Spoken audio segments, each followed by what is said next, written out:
What's going on, boys? Thanks to our patrons and Fiverr customers, subscribe to our Patreon free for behind-the-scenes stuff, arm yourselves, typology stuff. I think this is going to be a relatively quick one. Not the video we planned, but we're starting very late, and we're dead men walking. And that deranged INFJ has been proven right yet again, in that conflict is, in fact, the key to anything worthwhile.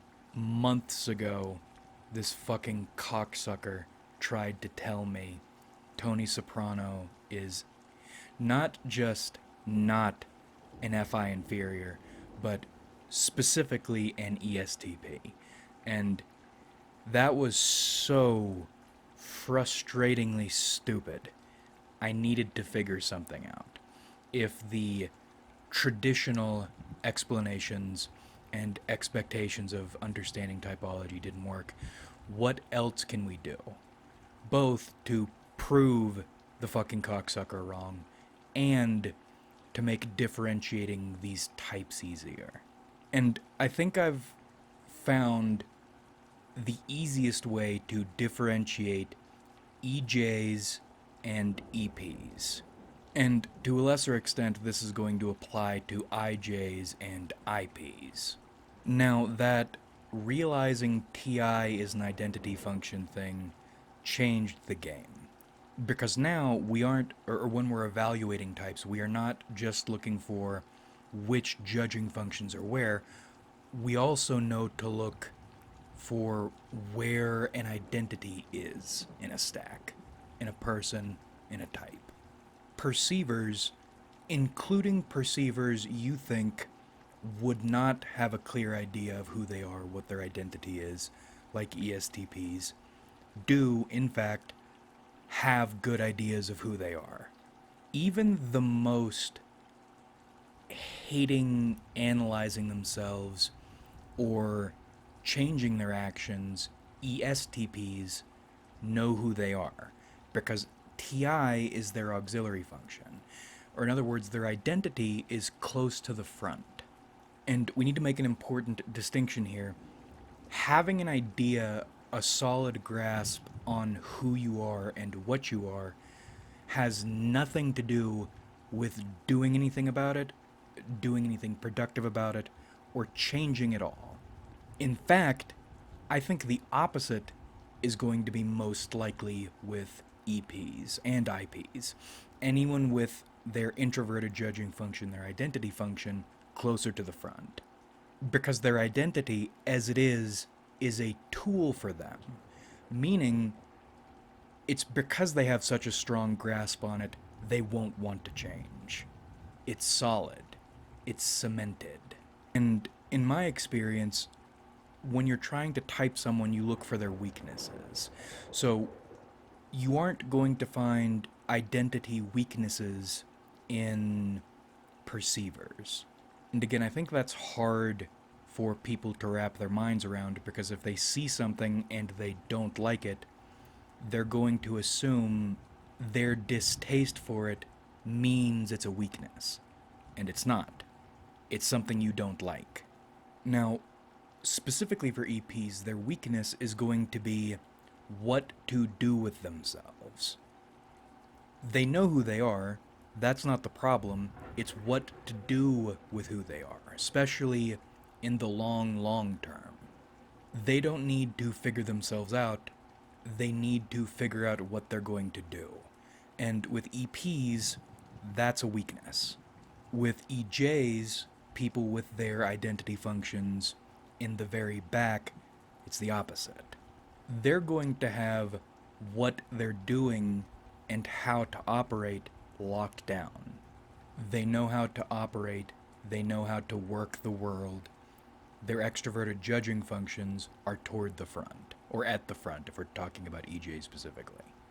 And quick reminder, high TE is good at performing socially. Even TE inferior has an idea of how to perform socially. It's different from FE. In social settings, FE is much more of a smooth operator, an intuitive operator.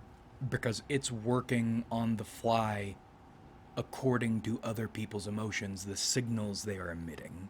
But TE understands how to perform too. However, it's operating from scripts. But when you take TE and train it if it's lower, or it's going to learn naturally if it's higher in the stack, it's going to be good with scripts, including on the fly. But it won't have FE's intuitive understanding, its flexibility. An EJ's weakness, or an IJ's weakness to any type with their introverted judging function toward the rear, their weakness or their problem is going to be their identity. They don't have themselves figured out. They don't know who or what they are. Or they might have an idea of it, but it's shaky and it's not that hard to push over. When you want to fuck with a judger, where do you hit them? You hit them in their introverted judging function. It's one of the reasons INFJs are so touchy, something we've learned. INTJs too, but where INFJs are touchy, INTJs are cunty and annoying. Because in both their cases, their identities are close enough to the front, they have a shot at establishing a solid identity, but they are not strong enough to have it on lock the way perceivers do. That's why they are the way they are. Additionally, it's close enough to the front, and it's in their tertiary spot, it's their relief function, they can't repress it. Versus EJs, who very well can. Because their judging function, their extroverted judging function, is at the very front. That thing, whether it's TE or FE, is such a bulldozer in the world, they can hide their lack of self-knowledge behind it and hope they never need to deal with it. Or when there are flare-ups, instead of training their identities, they'll sick FE or TE on the offending thing. The thing that is getting uncomfortably close to hitting them where they are weakest. So with EJs, they're going to have a very poor idea of who they are. What are Tony Soprano's two core identifying questions? Who am I? Where am I going? Not what should I do? And with EPs, that what should I do question affects the intuitive EPs as well. SI and NI are very different functions, but another thing we're learning about typology is these axis functions, although they operate or function very differently, the roles they fill in people's lives are very similar. So TI and FI, identity. SI and NI, direction.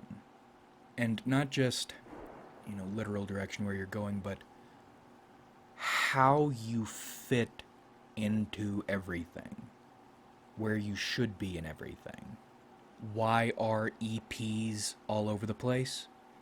Because they have a very solid idea of the way the puzzle piece they are is shaped, but no conception or no easy conception of where they're supposed to fit themselves. Versus EJs, they know exactly where to fit themselves, but they don't know what it means to be slotted in this place. They don't know who they are or where they're going. EP says, where am I supposed to slot in? EJ says, what does it mean that I am slotted in here? And I'm still playing with this idea, but I think there is an interesting inversion in life between judgers and perceivers as their lives play out. As perceivers get older, they seem to focus in, whereas as judgers get older, they start trying to branch out. And that's certainly not a hard and fast rule, but it's a pattern I've been noticing. I work in foo-foo charity. Whomsteaded do you expect to be working in charities? I don't know about you, but when I went in, I was expecting mostly young, feely perceivers with some feely judgers in there. But that's not the case. You do see a fair number of them, but they cycle in and cycle out. There's no stick to itiveness, they're all over the place.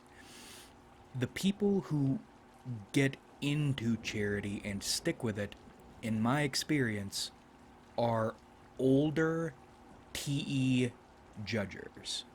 They are trying to be in touch with themselves the only way they know how, which is applying TE vigorously, versus the younger TE perceivers and all the other sorts of perceivers. They aren't trying to get in touch with themselves, they're trying to find a place for themselves. They already know who they are. It's suitcase hippies versus career monks.